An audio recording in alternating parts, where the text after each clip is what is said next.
gjumshmërinë.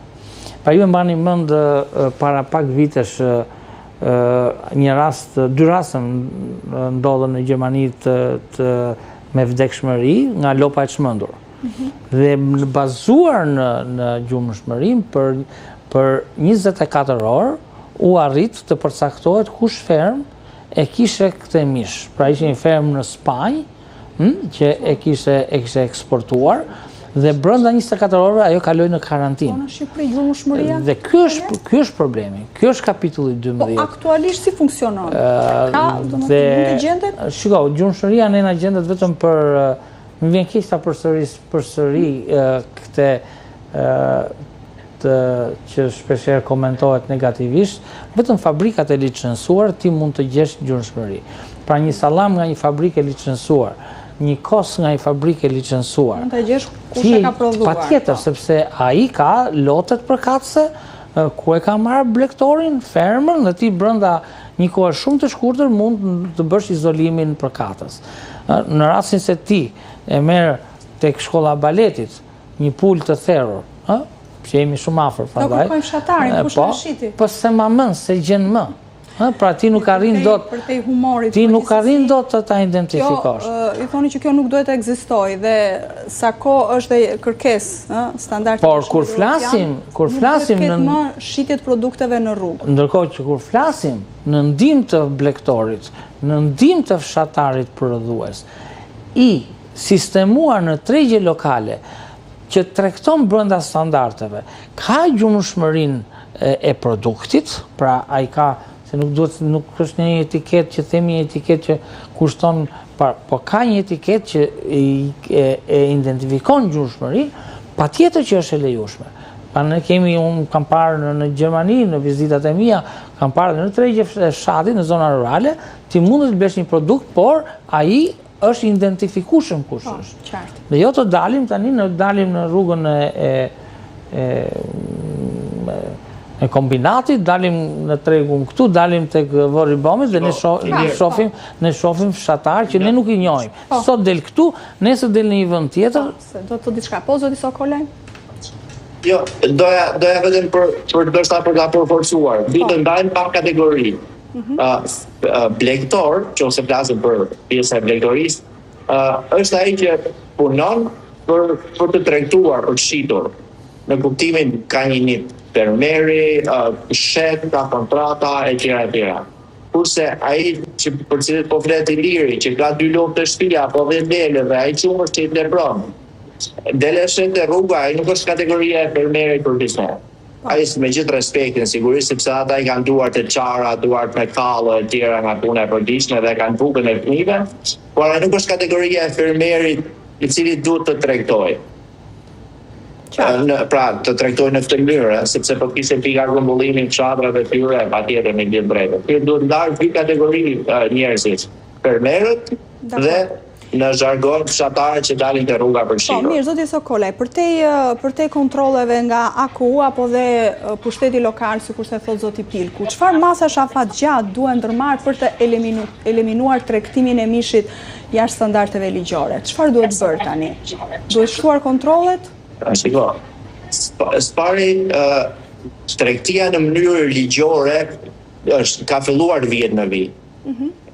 Pra e përmendën thertore, dyqane mishi, rrjete dyqane, apo edhe supermarketet që marrin mish edhe të freskët, se kemi edhe nga i Brazilit që tregtohet patjetër, apo i Zelandës së Re, por pra ka filluar të vjet në vit. Por gjithsesi, edhe një detaj në fakt, nga auditet e fundit të Komisionit Evropian, shërbimi veterinar, ndryshe nga pjesa tjetër e sigurisë ushqimore apo mbrojtja e bive, ka marrë vlerësime pozitive deri këtu. Po kjo nuk do të thotë që u mbyll kapitulli 12. Auditet vazhdojnë tashmë deri në mbyllet për aq vite sa do të vlasë. Por pra në tërësi ka një përmirësim situate. Tani për ta çuar në maksimumin e mundshëm duhen shumë shka, duhen kapacitete njerëzore, duhen ndërgjegjësim dhe informim të blegtorëve, tregtarëve, tërtorëve, dyqaneve të mishit dhe i konsumatorëve. Duhet forcimi institucioneve publike duhet përfunduar në mënyrë sa më shpejt reforma e inspektorateve që duhet ishte ndryrë në fund të 2025-s, pra bashkimi i 3 inspektorateve në një vetëm aktua kombëtar inspektorat peshkimi, për që në një komandë vertikale gjitha, dhe ka rritje kapacitetet laboratorike.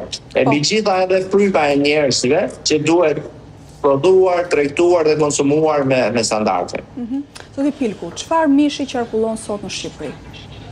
Shiko, ajo që duhet them është që kryesisht mishi i konsumit të përditshëm, rreth 30% është mish i prodhuar ose bakti që kalon në therrje bakti vendi.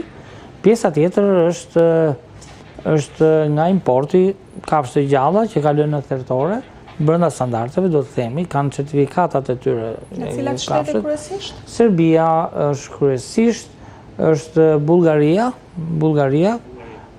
pak është Maqedonia. Pra kryesisht. Po Brazili? Atëherë, duhet kemi parasysh që kemi që se ma kujtoj edhe zoti Sokone. Okej. Mish nga Brazili larg. Nga Brazili është mish për përpunim. Pra në gjithë botën. Pra nuk duhet themi vetëm në Shqipëri se kemi vendos pak shiko, ai është Ilir kanë një ndërhyrje të vogël. Ne sot kemi mish në Shqipëri edhe nga Tajlanda. Importohet nëpërmjet Kosovës, sepse ne nuk kemi marrëveshje tregtare me Tajlandën. Por edhe në dyqane mishi, ose kryesisht në për restorante, pra pjesa e gastronomisë në territor Shqipërisë, nuk të gjesh mish import i lehtësisht, sepse sigurisht i marinuar, i përpunuar etj. Tje përshtypjen si produkt pra ka dhe mish nga Tajlanda që konsumohet i tillë, jo i përpunuar, ë? Shiko, jo, vjen mish që vjen nga Brazili, vjen nga Tajlanda, është shumë korrekt. Shiko, janë 5 shtete. Vjen në Shqipëri, në Kosovë, por edhe diçka. Nëse ne të tre tani ja vetëm se me ti do. Ja e fundit, nëse ne të tre shkojmë tani për të ngrënë diku mish të pjekur në hell, jeni të sigur që mund ta gjejmë mish nga Zelanda e Re. Siç vinë ato qingjat në kontejner, në shpërndajnë këtu edhe pse thonë është vendi, është qingj vendi thonë. Kur të marinohet, rregullohet me erza, me krim dhe piqet mirë, sigurisht nuk do gjenda. Shiko, le ta sqarim pak më mirë situatën dhe për dëgjuesit.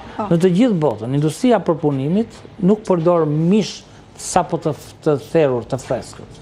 Shumë rrallë. Janë ato sallamëri të cilat kanë kosto të lartë për 1 kilogram. Pra mishi nga Brazili dhe nga Tajlanda është për sallamrat. Janë kafshë po përdoret pikërisht për sallamrat.